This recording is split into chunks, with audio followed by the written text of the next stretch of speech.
What's up, everybody? It's your boy Jay coming back again for another stream. And obviously, tonight we got a couple stories. It's Sunday night. Sunday night, chill night. I'm glad I could spend the next hour with you guys in regards to these topics. Make sure you smash that like, that thumbs up, and of course, if you are new to the channel, subscribe. Click the bell to turn on your notifications. That way you don't miss a stream for content and more. Couple interesting topics tonight. Obviously, we got the Powerball, 615 million. Mr. Jonah Hill.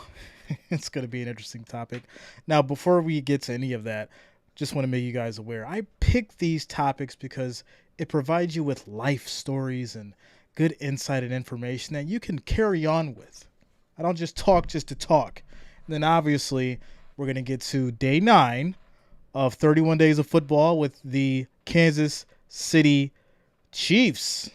So yes, we're going to have a great conversation tonight. All right, let's go ahead and get started. The Powerball, 615 million. I know you see 630 there. I didn't have enough time to find the 615 picture, but you get the point. Shout out to the Rich Gang. Shout out to the family as we get started. Make sure you guys smash that like, that thumbs up button as we get into the Powerball. Hit 615 million, 10th largest jackpot ever. Here's what the winner would take home after taxes. Are you guys even playing? I know a lot of you guys like to gamble, right? You do the sports betting. You'll hit me up. You'll say, Jay, what should I do for this parlay? What should I do for this team? Is Lamar Jackson going to get over 30 yards rushing? Well, hey, right now you have a chance to win $615 million for less than probably what you'd spend on a parlay. So I'd say try it. Hey, why not? The Powerball jackpot, estimated at $615 million for its next drawing on Saturday, is the 10th largest in its history. The lottery says the jackpot continues to grow since its last winning draw in April. The winner has the option to receive the money in 30 installments over 29 years or as $310.6 million lump sum, although a mandatory 24% federal tax withholding will reduce the jackpot to $236 million. So if you take the lump sum right, of 310, then after they take their taxes out, you get 236. I mean, that seems pretty fair, right? Right? It's 600 million.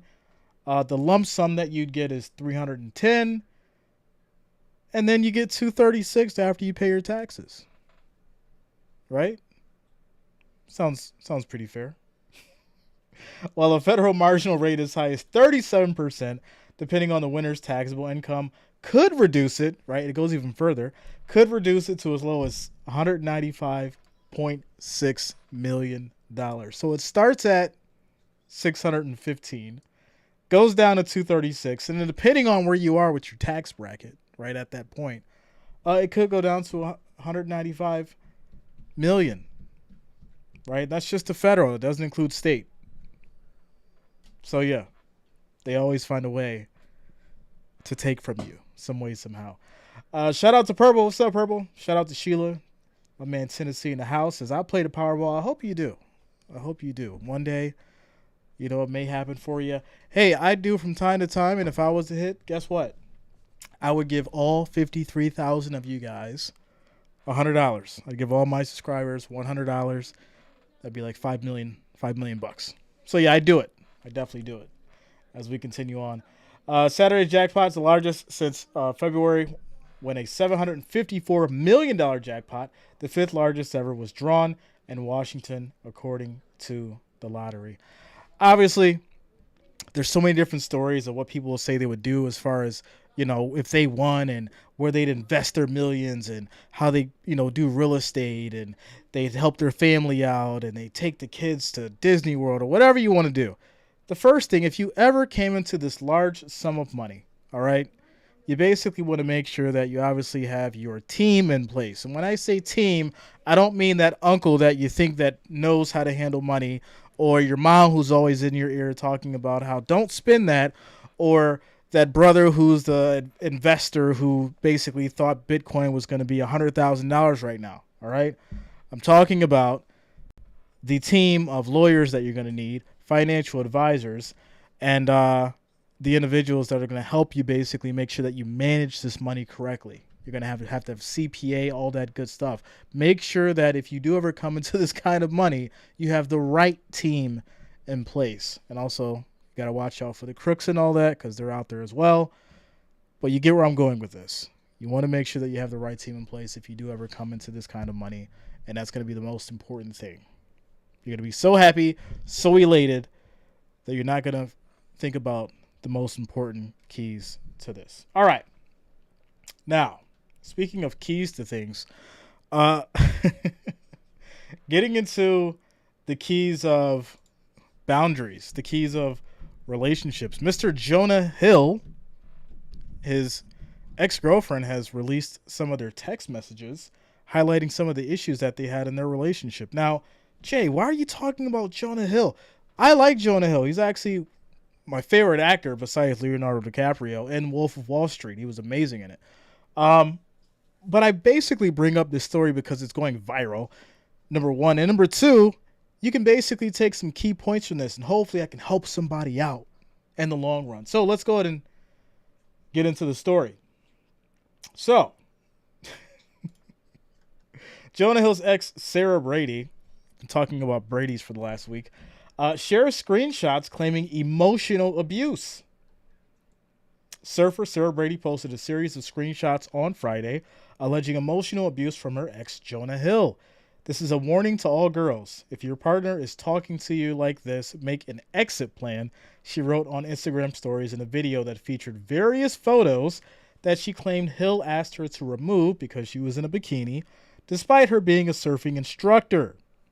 The two dated for a year before breaking up in 2022. Pay attention to that date, all right? Pay attention to that date. The two dated for a year before breaking up in 2022. In the messages, she asked Hill if she could keep a specific video because it was her best surfing video and tried to compromise to no avail. Sharing this publicly now because keeping it to myself was causing more damage to my mental health than sharing it could ever do, said Brady on the screenshots of the relationship. Later, she also addressed Hill's struggle with mental health, explaining that it is not an excuse for his alleged behavior. I too struggle with mental health, but I do not use it to control people like he did to me. Vulture reached out to Jonah Hill. Reps for comment. Nothing yet. Listen. First off, if you have not been aware of what Jonah Hill's been doing with his life in the last year, well, obviously he broke up with Sarah Brady, moved on with his life, right? Okay, they broke up, he moved on, he got another girlfriend, and they actually just had a child a month ago. So let's look at the timeline. He has a child with his girlfriend. That happens in June. Ex-girlfriend comes out with these text messages a month later.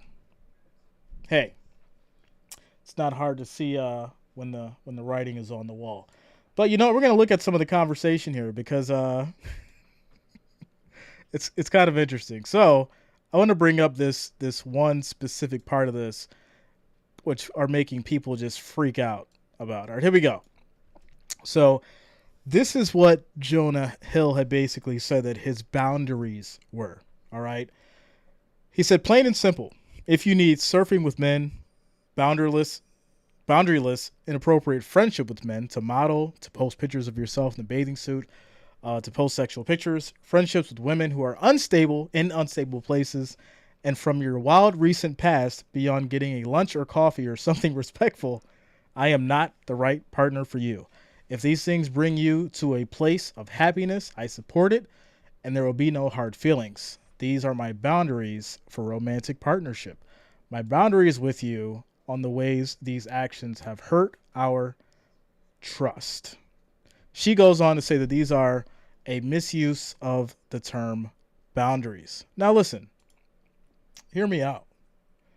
No one is forcing anyone to stay with them by explaining to them the kind of boundaries that they're willing to accept in their life, right? You have a choice where you can accept those boundaries, or you can leave right after that amicably and say, hey, this isn't working for me.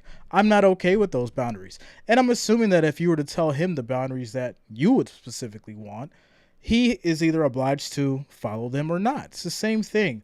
But to say someone's misogynistic or abusive because they have specific boundaries that they want in their life, yeah, it just sounds like you're looking for attention.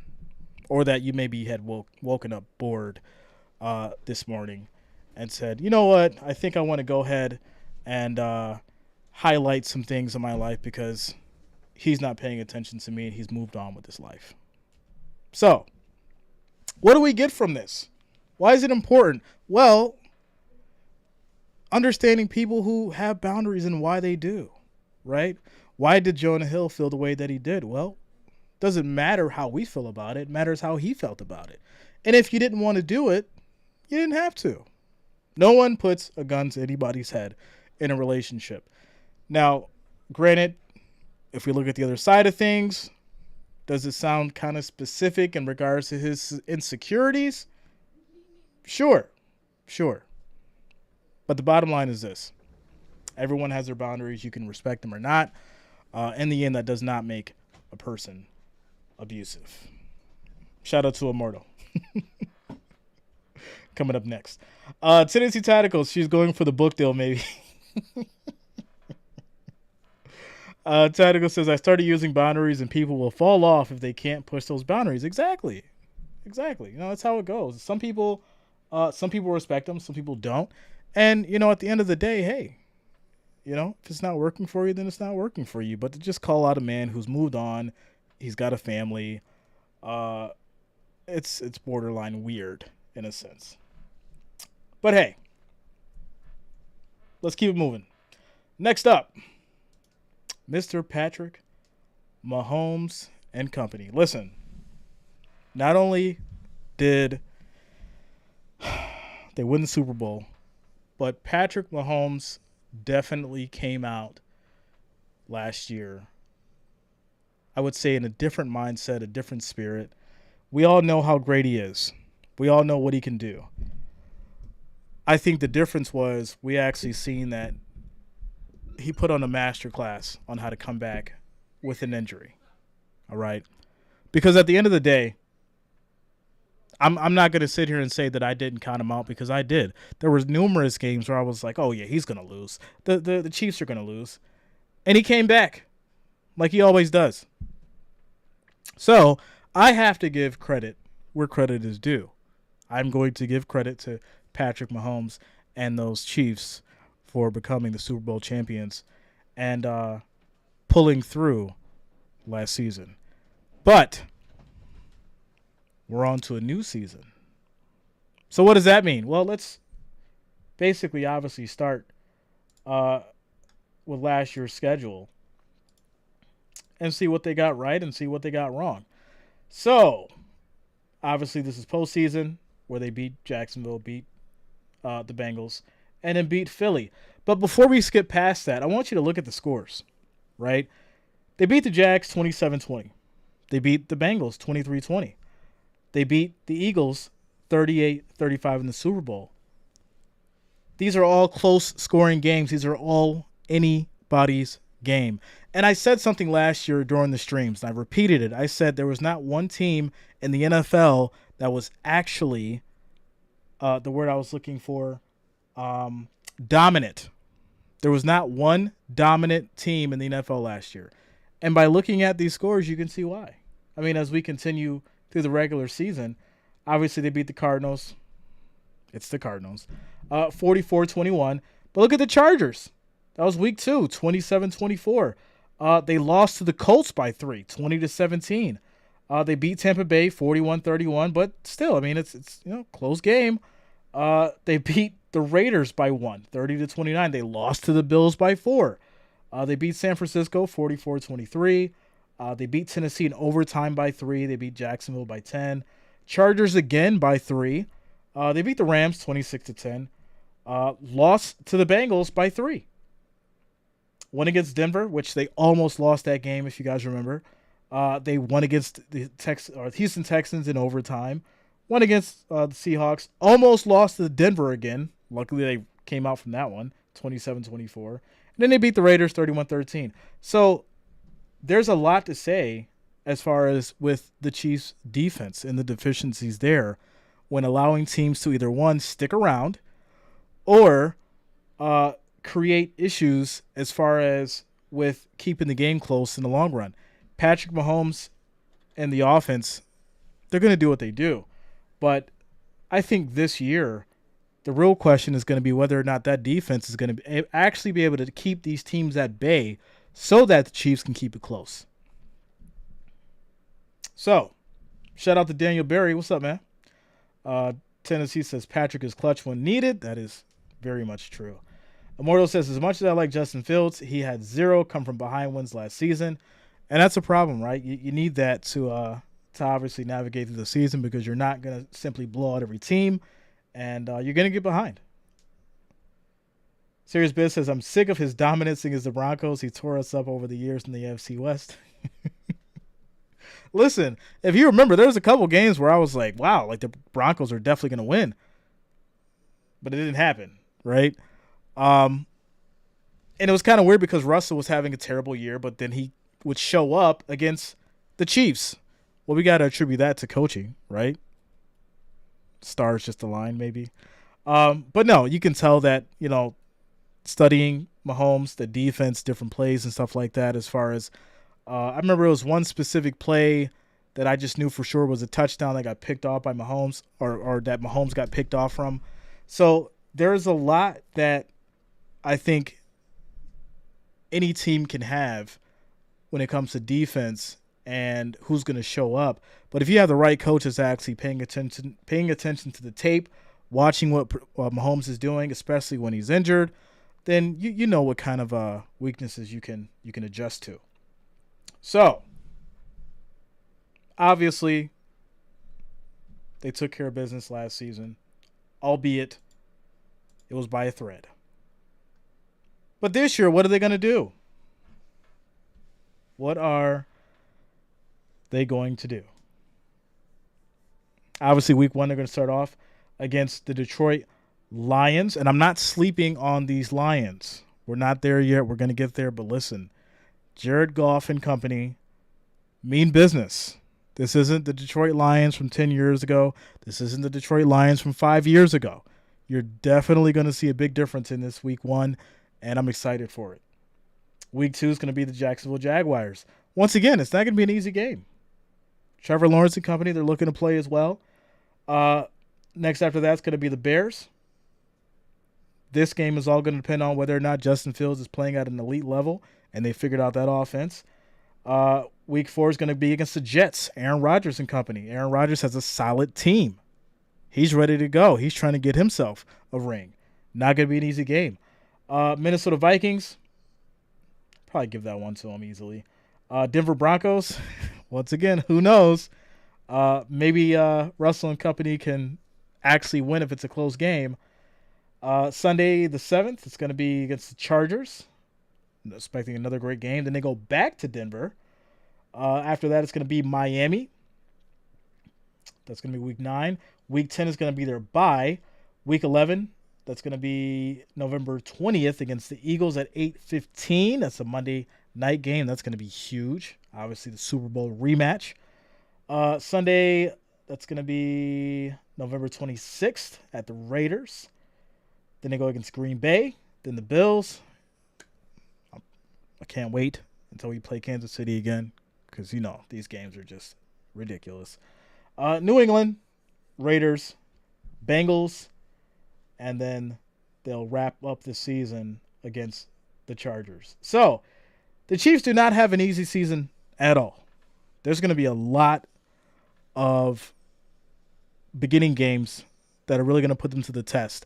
Now, obviously, if they do show up dominant and Patrick Mahomes is, at 100%, then yeah, we're probably going to maybe see a repeat. They'll go to the playoffs, and at that point, they're going to have to go and face these Bills. And this year, the Bills are going to take care of business. All right? Yeah. But yeah, there's definitely going to be some challenges for them down the road, and we'll see. I'll tell you this, it's very difficult for the Super Bowl winning team to come back the next year and really, really play the way that they need to especially with all the adjustments that's happened over the next season. So, will they make it to the playoffs? Of course. But I do have them going against my Bills. And you guys know it's going to be a wild one. That is for sure. Shout out to Purple says, I think the Lions might be good this year. I do as well. I think the Lions are going to surprise everybody. I think the running game is solid. Obviously, the passing game has been decent. I'm not going to say amazing. It's been decent. If they can fine-tune that and that defense steps up, it's going to make the Lions a force to be reckoned with. But, yeah, I did actually put up a poll for you guys. The question was, will the Chiefs repeat and win the next Super Bowl? 21 votes. 76% of you guys said no. Well, I'm agreeing with you because I'm being a little biased tonight, and I got the red cup in my hand. I'm just playing, guys. There's only water in here. Staying hydrated. Shout out to Tennessee Tactical. Hoodie J will be awakened on that night. Yes, Hoodie J will be in full effect. You do not have to worry. He will be ready to go. Yeah, it's gonna be Bills versus the Chiefs in the AFC Championship. With, I think, the Bills blowing out the Chiefs. I said it. You heard it here first.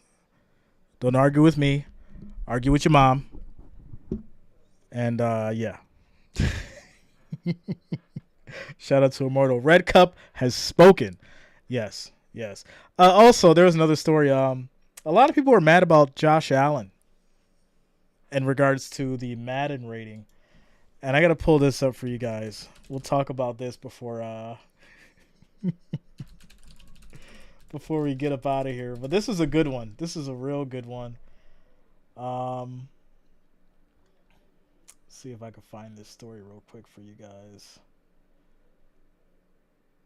All right, where is it at? Where is it at? Where is it at? Come on. Josh Allen rating for Madden. All right, I can't find it, but I seen something on I think it was on social media somewhere, but they said that Josh Allen's Madden rating was going to be like 98 or something like that. And people were so upset. They were so mad, so aggravated about it. And listen, the man's on the cover. The man's on the cover. Like, what are you going to do? Is he supposed to have like a 93 rating and be on the cover? No, he's supposed to be the best quarterback in Madden if you're on the cover. Was it Mahomes? Wasn't Tom Brady? It's how it goes. Don't be mad. Shout out to all the bandwagoners that are going to start using Josh Allen, who never did, in Madden 2024. But yeah. Duke says AFC East 1 Dolphins, 2 Jets, Bills 3, Pats 4. You know, Duke, I rock with you, man, but I'm going to need to see Tua not get injured. All right, I'm going to need to see Tua not get injured. I'm going to need to see Aaron Rodgers actually prove himself, even though he has the tools that he needs right now. I just don't see that happening. And the Patriots just have too many issues as far as, with with their quarterback situation, right? Is it going to be Mac Jones? Is it going to be Bailey Zappi? What are they going to do? So, I'll tell you this, though. I'll give you Bills 1, Dolphins 2, Jets 3, and Pats 4. I'll give you that. Until Tua and company prove me wrong. So we shall see. Shout out to you, Duke. Bob Evans in the building. What's up, bro? I've seen your email as well. I will respond to you. I didn't forget about you. Sheila says, Jay, did you see the commercial with Mahomes and Trevor Lawrence? I did not. Let me see if I can find it now. Trevor Lawrence.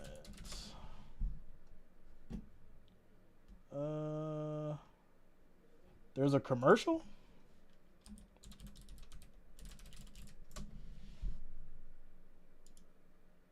Was this for Adidas? Is that what it is?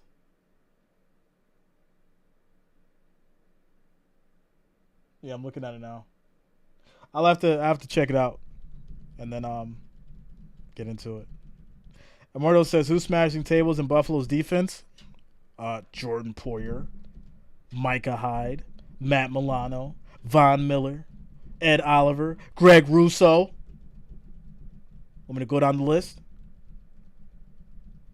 Dane Jackson. You're going to hear a lot of all those names, my friend. That is without a doubt. Sheila says, yes, promoting women's soccer. All right, that's that's kind of interesting. Like, why couldn't they find like women's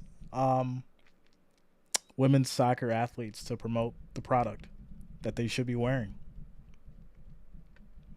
It's kind of interesting. Was it like one of those crossover things where like they show Mahomes, they show Trevor Lawrence, and they show like one of the top women's soccer players? Is that how it worked? Or was it just like them and then like they're talking about women's soccer? Shout out to Tactical. If Von Miller is healthy, he will punish you. I really hope that Von stays healthy. It really does.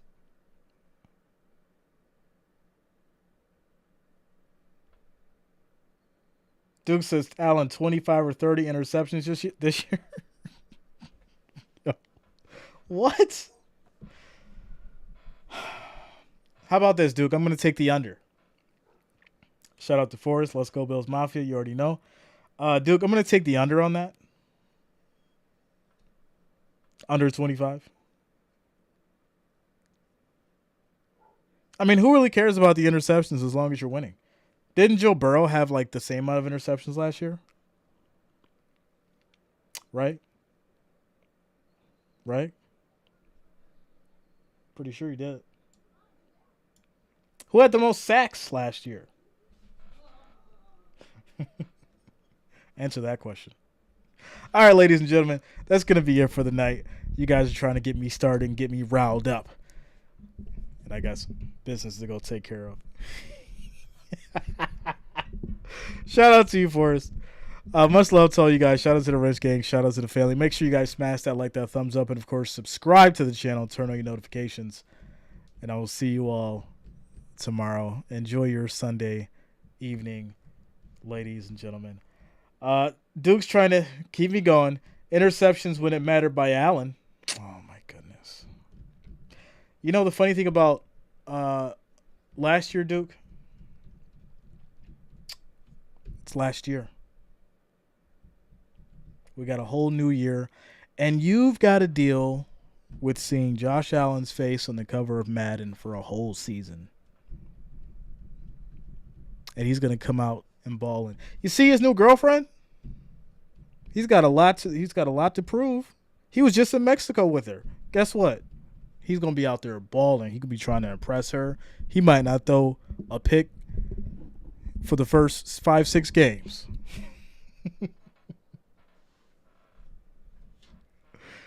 Shout out to Happy Face. Chiefs were underrated most of the year because of losing Tyreek. Teams will pay more attention to them this year. Yeah, I mean, I think they definitely slept on them because Tyreek was gone, and that caused a lot of issues as well. So, yes, I can agree with that take. Where am I getting Alan or Alec at? We gotta get Alec over here for the next one. Balling in Mexico? Yeah, he was definitely balling in Mexico. All right, you guys. I gotta get out of here. It's your boy Jay. Have a good night.